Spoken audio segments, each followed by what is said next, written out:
Nada de esto. Cultura. Hoy tengo el gusto de estar acompañado por dos colegas estimadísimos que nos van a presentar el libro más reciente publicado por Claxo. Voy a ponerlo aquí en la proyección, en la transmisión. El texto titulado Marx, historiador de espacio-tiempos sociales, ensayo sobre los fundamentos del materialismo histórico, del autor George García Quesada. El profesor García es profesor catedrático y director de la revista de filosofía de la Universidad de Costa Rica, y va a ser el texto presentado por el colega Enrique Tortosa Jiménez. José Enrique es bachiller en sociología, especializado en economía política por Claxo, militante en el colectivo Síntesis e Investigación Científica como Acción Revolucionaria, y actualmente está investigando el rol de Centroamérica en el desarrollo de la nueva División Internacional del Trabajo y la metamorfosis productiva desarrollada en los países de la región desde el último cuarto del siglo pasado.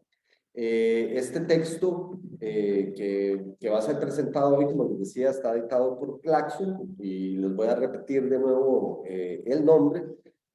Marx, historiador de espacio-tiempos sociales, ensayo sobre los fundamentos del materialismo histórico. Así, sin más, le voy a dar la palabra al autor George Iván García.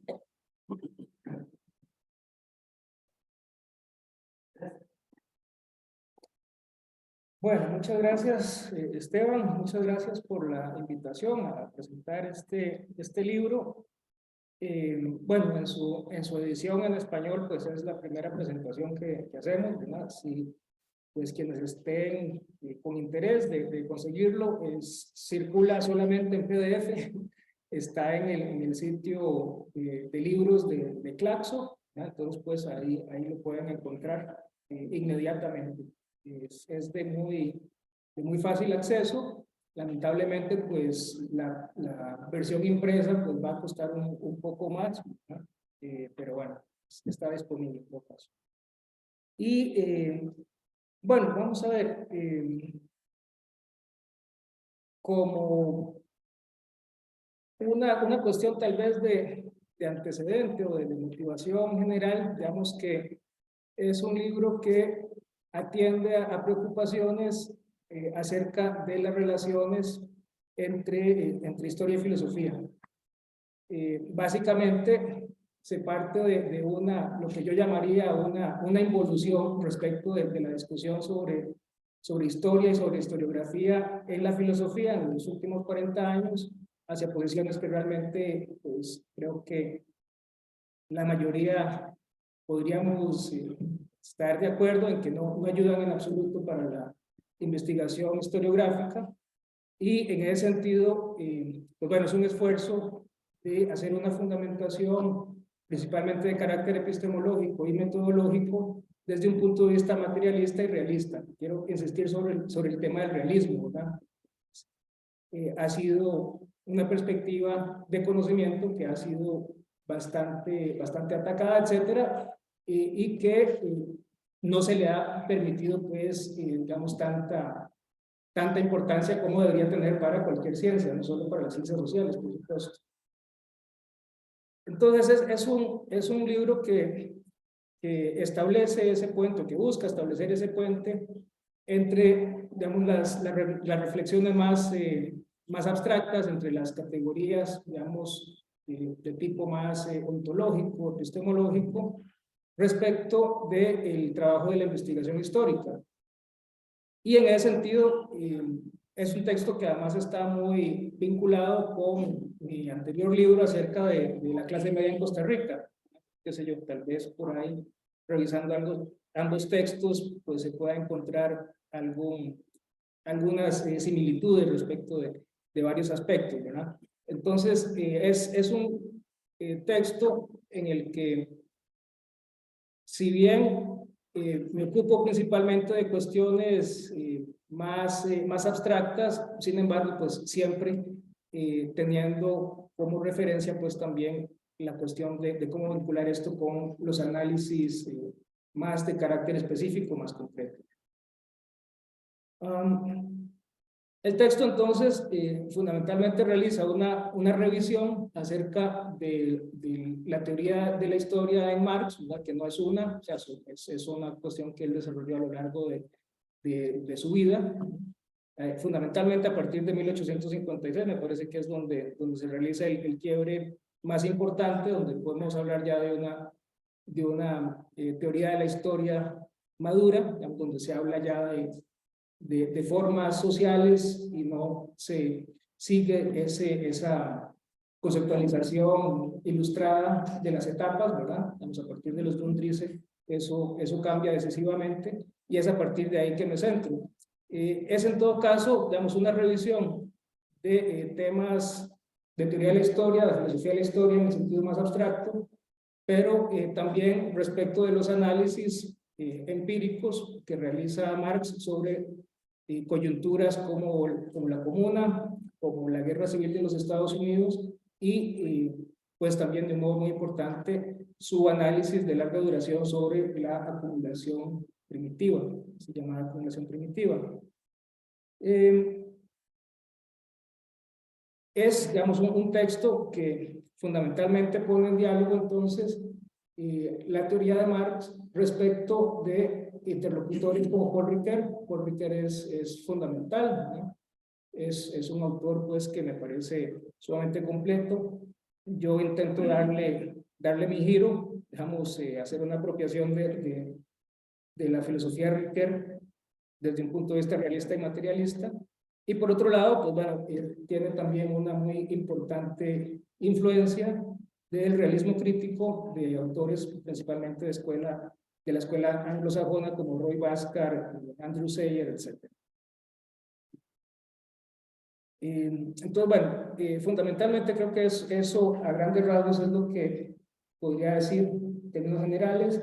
El libro sigue precisamente una división muy a lo Ricoeur, pero no estrictamente, digamos, del modo como Ricoeur lo realiza su análisis. Inicia con un capítulo más de una reflexión acerca del concepto de historia, acerca de qué es lo social, cómo funciona, digamos, básicamente introduciendo el tema de los mecanismos generativos. Es un concepto fundamental para la explicación social desde el realismo crítico. Posteriormente, los siguientes 3 capítulos son de carácter epistemológico. Un capítulo sobre temas de teoría propiamente, digamos cómo se construye la teoría, bueno, cómo la construye fundamentalmente Marx, cómo plantea que debe ser la construcción de la teoría, partir, digamos, de lo inmediato hacia lo abstracto, y una vez que se está en el plano abstracto, que es a lo que se refiere fundamentalmente la teoría, a partir de ahí pues hay que volver hacia lo concreto, digamos, a partir de rasgos más específicos de los contextos analizados, etc. Habría otro capítulo posterior respecto del tema del archivo, y pues bueno, ahí el libro hace un análisis acerca del archivo de Marx bajo diferentes problemáticas, y se parte, digamos, de la crítica, no solamente de la crítica documental, sino de la crítica del archivo tal cual, que ha sido bastante desarrollada en las últimas décadas. En este capítulo, por cierto, hay una parte que me parece, no es tal vez la parte más de fondo, o el tema más de fondo del texto, pero igual me parece que es un aporte interesante, que es precisamente acerca del famoso tema del Bolívar y Ponte de Marx, ¿no? Y fundamentalmente, digamos que a partir de una revisión filológica, pues me parece que planteo una lectura que permite básicamente desestimar que ese texto sea algo por tomar en cuenta del todo, básicamente, porque pues fue un trabajo pagado y estrictamente fue eso, ¿no? O sea, no le aplicó ahí ninguna categoría, ninguna herramienta teórica, como no lo hizo para ningún otro de los artículos que escribió para esa enciclopedia, ¿no? Entonces no tiene nada particular respecto a Latinoamérica, etc. El último capítulo trata sobre el tema de la representación, que más bien, digamos, desde la perspectiva de Marx, tiene que ver con la exposición, ¿no? Es una exposición que, sin embargo, pues Marx no desarrolla a profundidad. Digamos, el tema del método de exposición se plantea como, a ver, básicamente como una exposición de los mecanismos a nivel sincrónico mediante los cuales la totalidad integra socialmente, digamos, el mundo, digamos, cómo el valor produce mundo, por así decirlo, desde ese punto de vista sincrónico, ¿verdad? Pero para el análisis historiográfico y para el análisis de coyuntura es necesario, para no caer en reduccionismos, por supuesto, pues integrar otra dimensión que tiene que ver con lo específico, lo que puede considerarse incluso contingente muchas veces, y allí entonces la narración viene a complementar el tema de la exposición categorial, teórica, y bueno, pues ese es otro de los aspectos de los cuales doy cuenta acá, digamos, esa vieja distinción, oposición entre explicación y narración, digamos, se muestra acá como un falso problema, digamos, como una falsa oposición, ¿no? Para la explicación histórica, que no solo la historia social, sino que abarca, qué sé yo, la biología, abarca la geología, incluso la astrofísica, etcétera, ¿verdad? La explicación histórica siempre combina ambos elementos, digamos, de explicación sincrónica, pero también de narración explicativa, así ponerlo. Entonces, bueno, creo que eso sería lo que diría así en términos generales acerca del texto. Y bueno, no sé, le doy la palabra entonces a José Enrique, que además pues escribió una reseña acerca de este libro en su primera edición, en la edición en hardcover. Eso debió ser del año pasado, ¿verdad? El primer número del año pasado, ¿no? Pues, así, una cosa. O capaz, en todo caso, pues es tan fácil como googlearlo, ¿verdad? Entonces, bueno.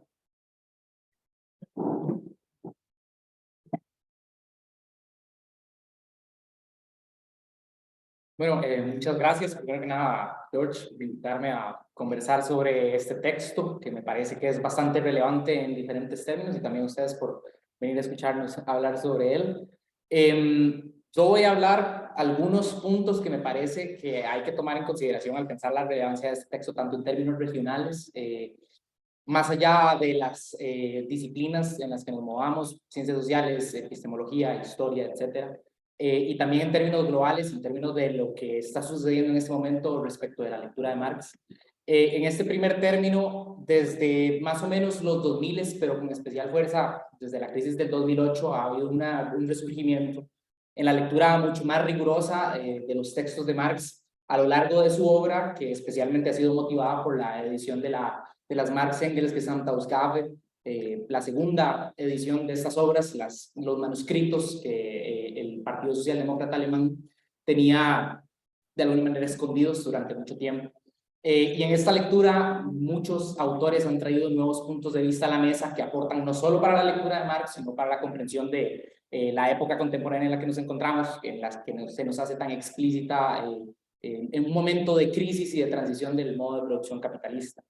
Ha habido un problema, me parece a mí, en las ciencias sociales centroamericanas de olvidarnos de estas discusiones sobre la crítica de la economía política. Una región que, aunque ahora es bastante olvidado, fue una región que fue muy relevante para la discusión sobre esto. En los 80s, por ejemplo, Reinaldo Carcañol, que trabajó aquí en la universidad, publicó uno de los libros más leídos en términos de introducción a Marx, que incluso estaba basado en su tesis de doctorado sobre Costa Rica. Y hoy en la actualidad incluso una actividad se hizo el año pasado o antepasado para rememorar los 40 años de ese libro que fue tan importante y bastante olvidado. Entonces, que George vuelva a traer a la mesa la discusión En los términos actuales que se está llevando a cabo globalmente sobre la crítica de la economía política, me parece muy útil el debate que tiene como autores tan relevantes durante los últimos años como Postone, no solo para la discusión sobre Marx otra vez, sino incluso para la comprensión de lo que ha sucedido durante los últimos 100 años en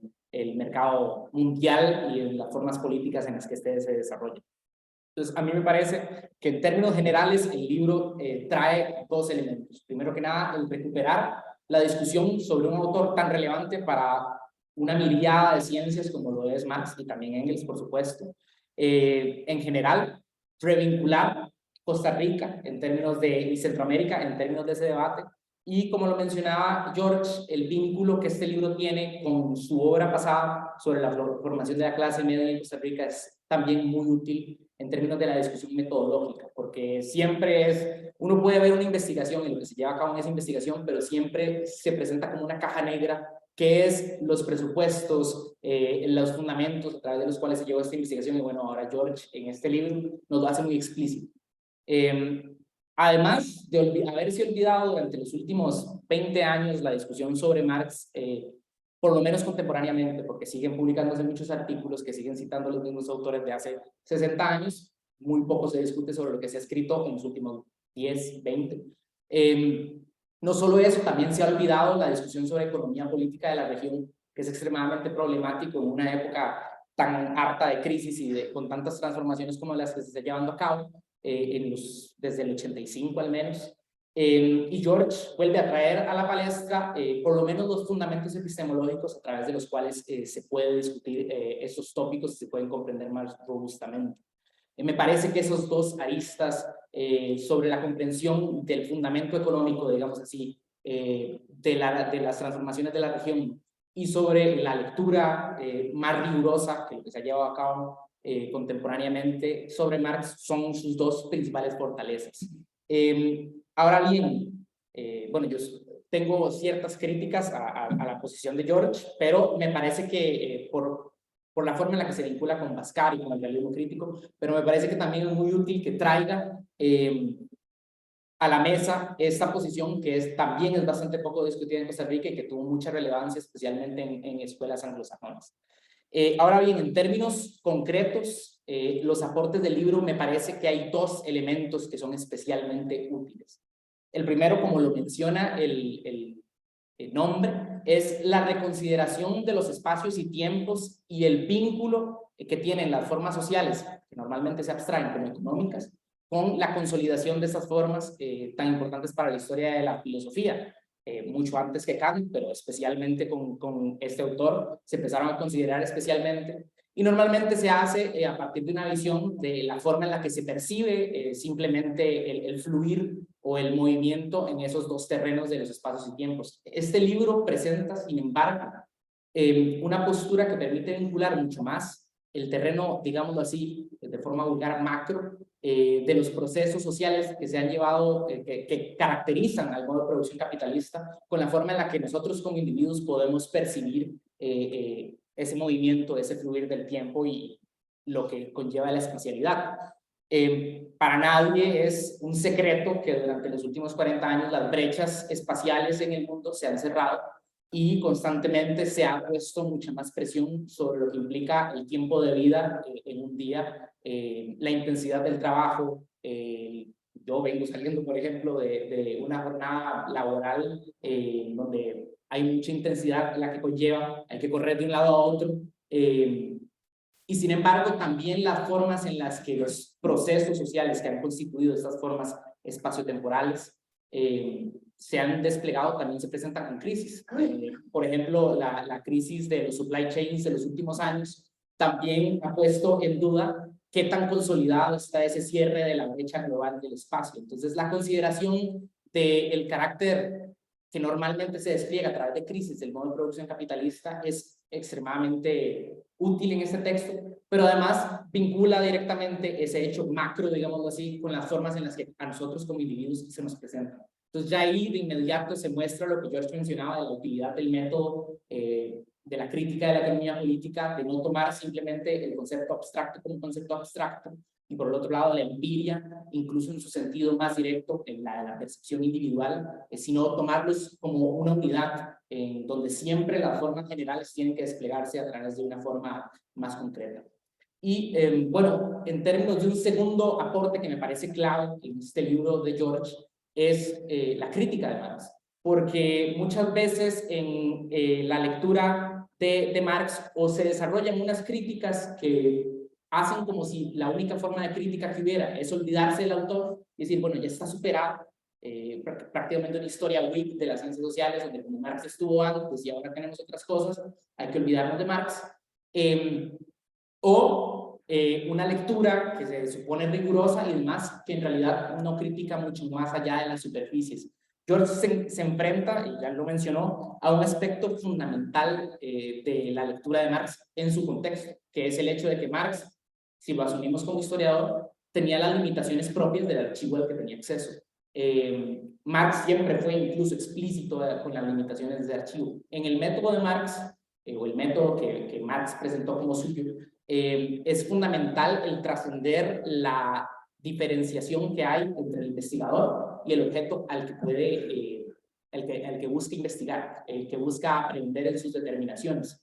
Pero por supuesto las herramientas a través de las cuales puede acceder a ese objeto siempre son una limitación para poder lograr ese objetivo, para poder trascender, digamos así, el carácter numérico de ese objeto. Entonces, a la hora de leer a Marx es fundamental tener en cuenta que las herramientas a partir de las cuales él podía aprender ese objeto también tenían sus limitaciones. Y la lectura de Marx nunca puede ser una lectura inocente, por decirlo con Althusser y Eduardo Gruner, es una lectura culpable en el sentido de que estamos buscando utilizar Marx. Ese es el propósito que él presentó para su obra, que fuera usada. Y por supuesto, usar el Capital, usar la ideología alemana, los manuscritos, incluso los textos de periodismo de Marx, implica preguntarnos cuáles fueron las limitaciones que encaró y cuáles son las potencias respecto de eso que nosotros tenemos hoy. Me parece, esos dos elementos son clave en este texto y aportan no solo a la lectura costarricense centroamericana de Marx, no solo a la discusión metodológica, epistemológica sobre la historia de Centroamérica, me parece que aportan en general al trabajo en ciencias sociales y en la lectura de la crítica y el uso de la crítica de la economía política global. Ahora bien, presento tangencialmente dos críticas que me surgieron a mí en la lectura de ese texto. Que la primera es, George hace una consideración bastante potente del uso de esta metodología, del vínculo que hay en Marx en la producción conceptual y en la investigación empírica, y sin embargo no hace consideración de uno de los momentos más importantes en el que esto se presenta, que es en el, por ejemplo, en el Capital, pero en el capítulo 8, específicamente el primer tomo del Capital, en donde se presenta un debate extremadamente importante sobre el marxismo, que es uno de los en los cuales se presenta la distinción ortodoxia, heterodoxia, digamos así, que es el debate entre el vínculo entre historia y sistematicidad lógica. La lectura común del Capital es el de leerlo como un texto que empieza en un periodo o una etapa histórica más simple de la simple producción de mercancías y alcanza finalmente un desarrollo en una sociedad relativamente financiarizada, en donde la competencia es global. Esa es la lectura propuesta por muchos seguidores de Engels. Yo no argumentaría que Engels la planteó tan directamente así, aunque a veces se le acusa de ser el culpable de ello. Y sin embargo, los autores más contemporáneos han cuestionado absolutamente esta lectura, no tiene bases filológicas en el texto de Marx. El capítulo 8 de El Capital, del primer tomo, es el primer capítulo en el que Marx introduce unas consideraciones empíricas sobre desarrollo histórico explícitamente. Entonces, es muy útil para preguntarse sobre cuál es el vínculo en el desarrollo sistemático que Marx presenta durante los primeros 7 capítulos, digamos, y el momento histórico que él presenta en ese capítulo, el encarar el mismo. Me parece que es un vacío del libro el no aprender la necesidad de enfrentar eso para poder ejemplificar más característicamente cuál es el vínculo que hay en Marx entre la producción categorial y la producción empírica, que incluso ese capítulo lo que presenta más directamente es que no hay una división tan tajante, que la discusión sobre los procesos históricos también es una discusión sistemática. Un problema de las lecturas contemporáneas es tratar esos capítulos simplemente como ilustraciones. Eso no se puede hacer muy explícitamente en el texto, porque en este caso Marx viene intentando explicar cuáles son las determinaciones que constituyen la producción de plusvalor a través de la extensión de la jornada laboral, y es en ese capítulo en el que presenta claramente cuáles son los límites para esa forma de producción de plusvalor. Entonces, si uno lo trata como una mera ilustración, se ignora absolutamente cuál es el contenido conceptual que está surgiendo por primera vez en ese capítulo, y se olvida de un elemento fundamental de la exposición total. Entonces, me parece que una posibilidad, incluso para avanzar más allá de lo que George ya presentó, es discutir más sobre este capítulo, el capítulo 2, incluso del tomo 1, por supuesto el de la acumulación originaria, que sí lo trata mucho más en este libro, pero en ese elemento. Y luego, una crítica metodológico-epistemológica es el uso de Bhaskar o del realismo crítico. A mí no me parece que Marx necesite de Bhaskar para poder desplegarse en términos rigurosos en la discusión histórica y en la investigación de las ciencias sociales. George presenta muy explícitamente cuál es el vínculo que hay entre el realismo crítico y la crítica de la economía política a la hora de vincular la categoría de foro, que es central en Marx y que su centralidad, por lo menos en la forma en la que se utiliza, ya surge en Hegel, y la de mecanismos generativos en Bhaskar. Yo no me voy a extender mucho en la crítica, les recomiendo que si quieren, si están interesados en estas ideas de la distancia entre Bhaskar, el realismo crítico y el materialismo de Marx, hay una corriente anglosajona, el marxismo abierto, que ha discutido mucho sobre eso, especialmente, se me olvidó, Peter Burnham es uno de los autores, Simon Clark es otro, Richard Bond es el autor principal que ha mostrado hasta aquí. El problema que puede surgir del vincular el realismo crítico con la crítica de la economía política es el olvidar la inmanencia de los procesos que surgen en la explicación de Marx. En Marx, cada forma que se presenta inmediatamente manifiesta que tiene una potencia de trascender de sí, y que de hecho su necesidad y lo que la constituye es el hecho de que trasciende, de que necesita trascender de sí, que se vincula con otras formas a partir de las potencias que tiene y de las posibilidades que abre. Eso significa que si la mercancía produce el dinero, no es que la mercancía está por un lado y el dinero por otro lado, es que la mercancía trascendió de sí, realizando sus potencias y apareciendo ahora en la forma de dinero, igualmente con el capital, etc.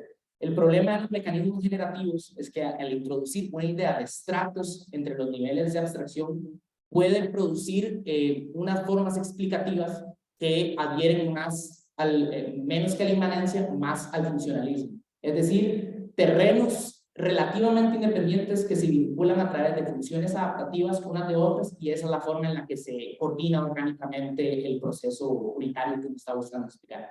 Y me parece que eso puede ser una debilidad a la hora de explicar procesos. Ahí no sé si fue un lapsus o qué, hay un momento, creo que es el capítulo 2, en que George dice, esto se puede hacer en Marx y no en otras explicaciones estructurales funcionalistas. Entonces también puede ser un lapsus a la hora de presentar este problema, digamos, como de cierta manera que está implícito en la obra.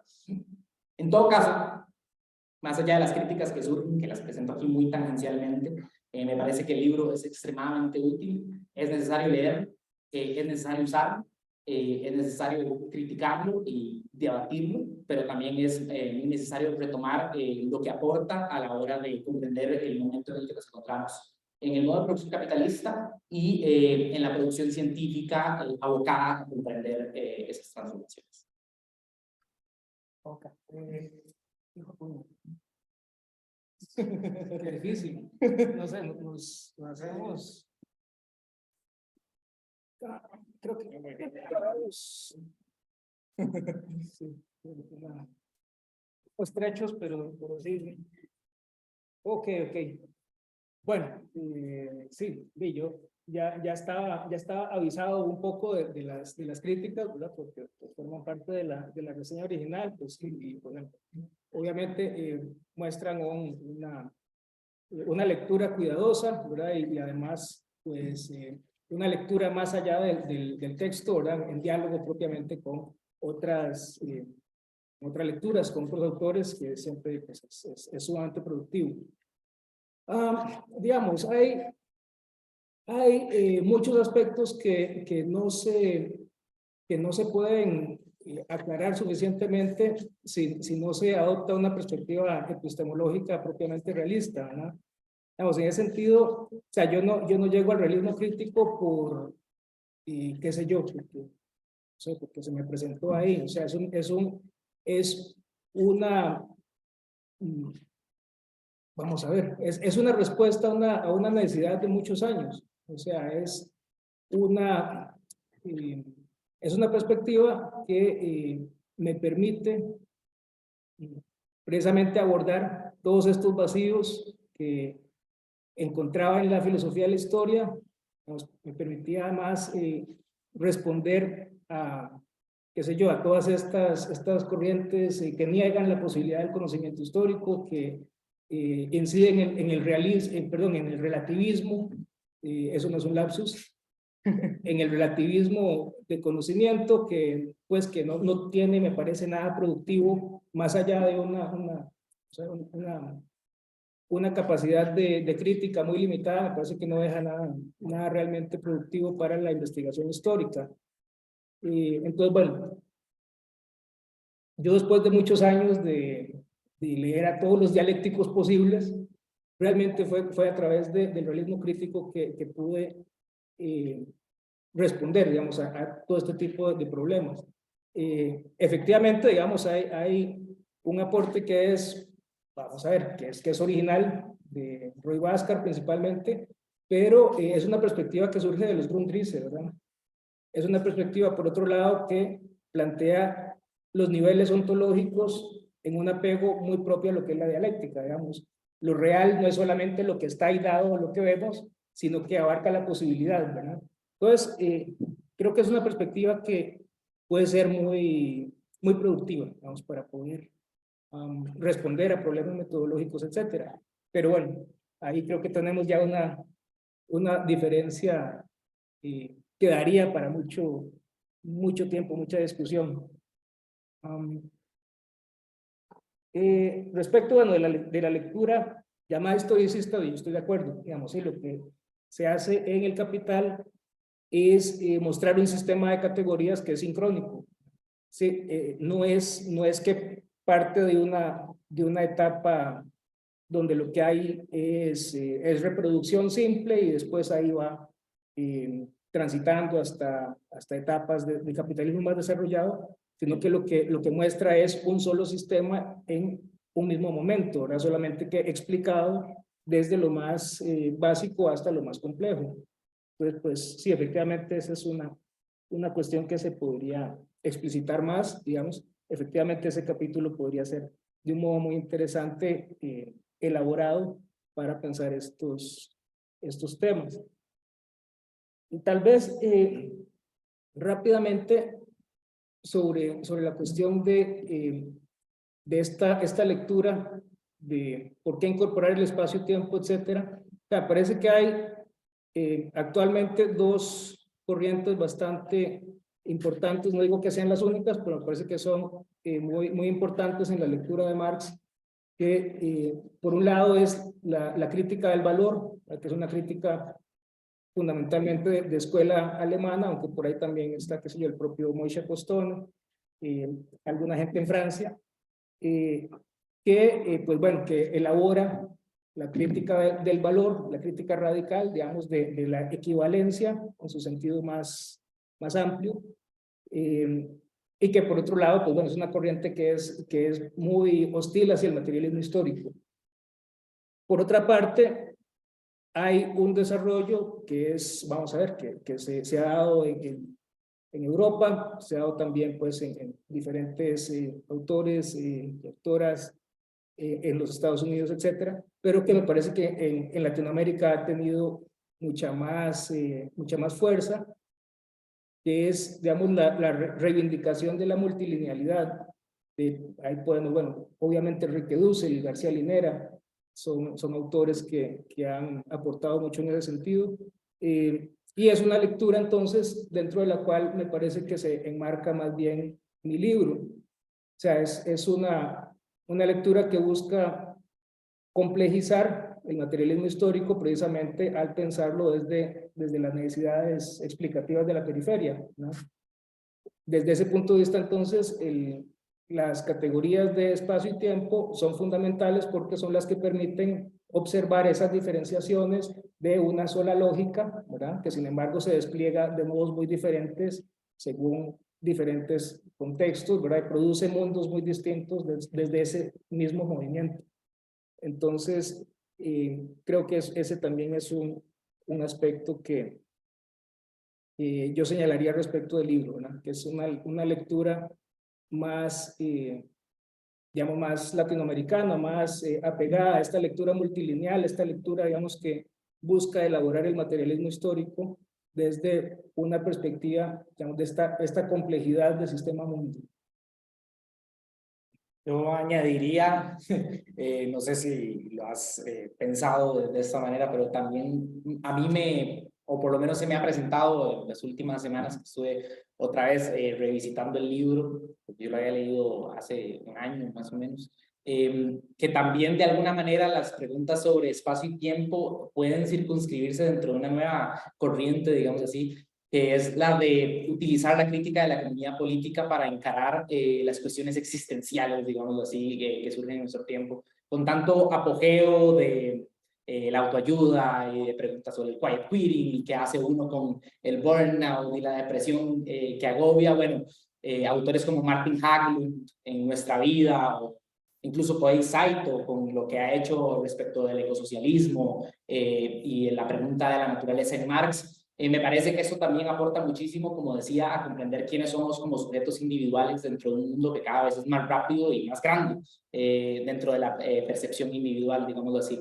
Entonces, incluso aporta para eliminar la necesidad, de cierta manera, de libros de autoayuda para poder contestarnos sobre estas preguntas y poder ir más allá, ver que nuestra experiencia individual no solo es esa experiencia individual, es una forma en la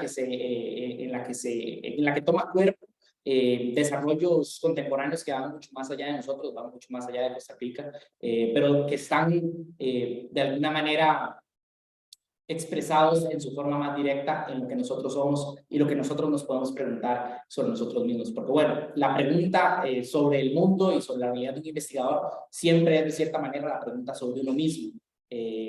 Siempre es desde uno mismo que se va a ir a preguntar y que se va a encarar el mundo. Entonces, me parece fundamental que esa concentración en el espacio y el tiempo, que son experiencias que se pueden presentar tan individuales, también es a la vez el puente para la consideración sobre experiencias que trascienden incluso la región y que trascienden incluso este momento, como la misma temporalidad lo expresa. Sí, bueno, es una beta muy interesante. Hay gente que ha estado escribiendo sobre estos aspectos, principalmente sobre el tema de la alienación del tiempo, ¿verdad? Hay un libro muy interesante, se llama 24/7, que trata sobre la lucha, el combate sistemático contra el sueño desde el punto de vista de la productividad, ¿no? Y bueno, pues todo lo que eso implica, ¿verdad? Digamos, cómo es finalmente la imposición, la búsqueda de imponer un modelo abstracto, que eso es lo que es el capital, ¿verdad? Un modelo abstracto sobre las corporalidades que tienen necesidades que no coinciden con las de ese sistema, ¿verdad? De ese modelo abstracto. Y bueno, qué sé yo, es un tema muy interesante. Por ahí hay un libro de Hartmut Rosa que me parece muy interesante al respecto sobre aceleración y alienación. Pero digamos, es un tema que tal vez se puede empezar a vislumbrar acá en este texto. Yo me ocupo más de espacio-tiempos sociales, ¿verdad? No tanto de temas existenciales, pero bueno, hay una relación, por supuesto, importante, ¿verdad? Ahora que menciona eso, también se me vino a la cabeza la cuestión de, bueno, más allá de que este libro no es el desarrollo de George sobre Costa Rica, sí de alguna manera expresa fundamentos para eso que él ha trabajado, y me parece interesante incluso pensar sobre esto del uso del tiempo, el sueño, incluso el rol que jugó Costa Rica en términos de la producción de café, para esa lucha contra el sueño, la productividad, la imposición de la necesidad de aumentar la productividad en la jornada laboral para la producción de un plus valor relativo. Bueno, en Europa estuvo muy mediada por la extensión del consumo de cafeína más allá del té. Entonces, incluso pensar ese proceso y pensar a Costa Rica como uno de los terrenos en los que se fundamentó o se produjo la base para esa lucha, digamos, contra el sueño en pos de la productividad, también me surge ahora pensándolo respecto del libro y ese vínculo que tiene con la investigación histórica en Costa Rica. Sí, bueno, sobre ese tema, Adriana Sánchez Lobel hizo una tesis muy interesante sobre el tema de la vagancia, etcétera, así, muy enfocada en este tipo de cuestiones, ¿verdad? El disciplinamiento de la fuerza de trabajo en el siglo XIX, etcétera. Y creo que ella lo publicó en varios artículos, habría que ir a buscarlos. Bueno, voy a buscar la tesis directamente, pero sí, es un tema realmente muy interesante. Yo quería plantear algo, ahora que estaba, bueno, citando a García Linera, ¿verdad? Me quedaba dando vueltas aquel texto de F. Thompson, no la miseria de la teoría, sino más bien aquel de la colección de diferentes artículos. Y hay uno a propósito del disciplinamiento del tiempo, ¿no? Bueno, y cómo el disciplinamiento del trabajo es el disciplinamiento del tiempo, ¿verdad? Cuando creo que Linera escribe, ¿verdad? Está escribiendo precisamente desde otra posibilidad de espacio y tiempo, ¿no? De otra, llamémosle así, si quieren verlo de esta manera, otra ontología, otra posibilidad de pensar el espacio y el tiempo también.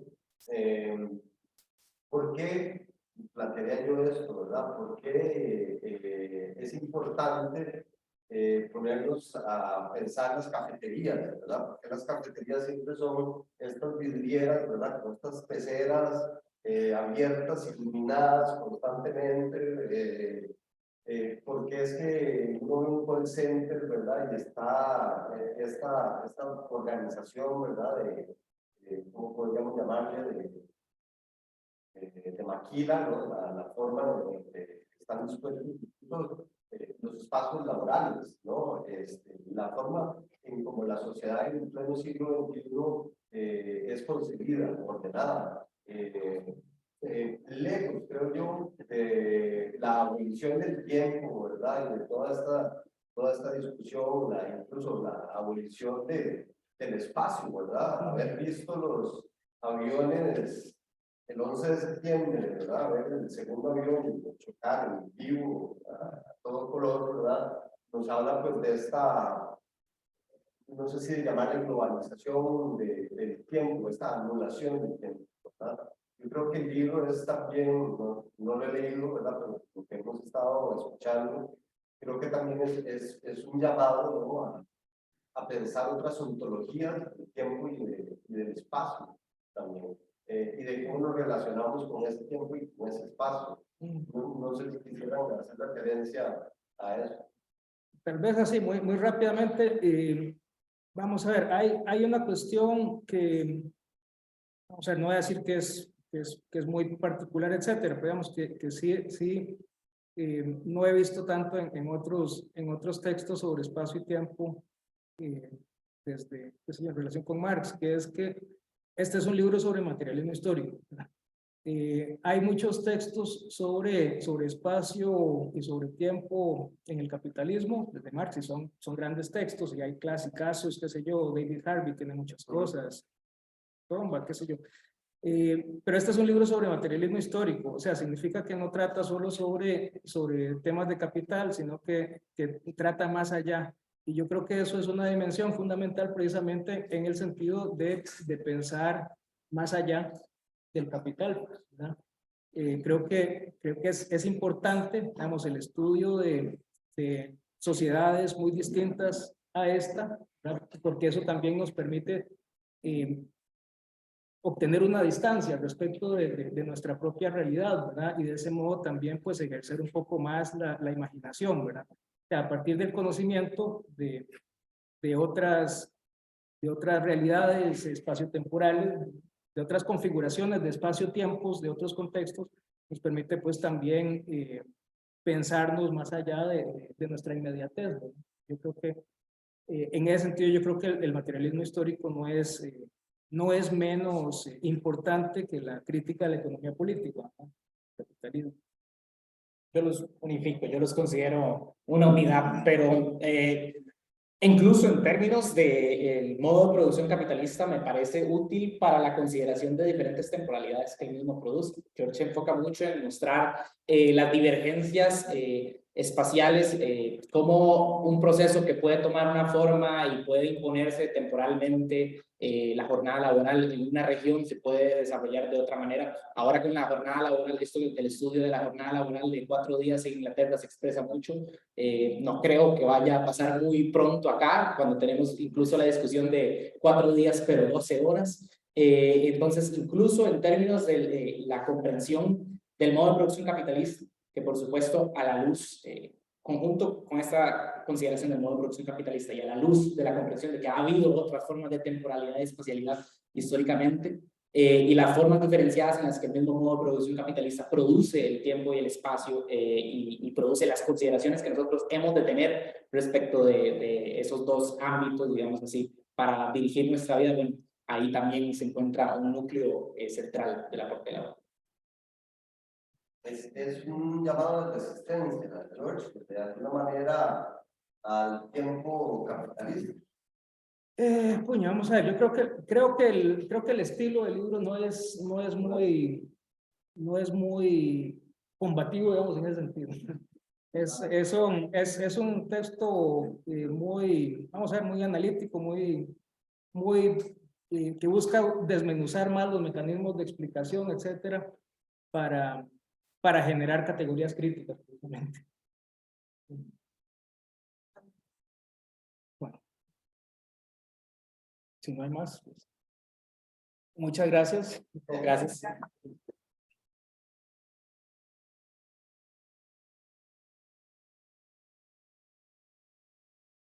Es el libro de autoayuda y te volvés un bestseller. Puña, yo no le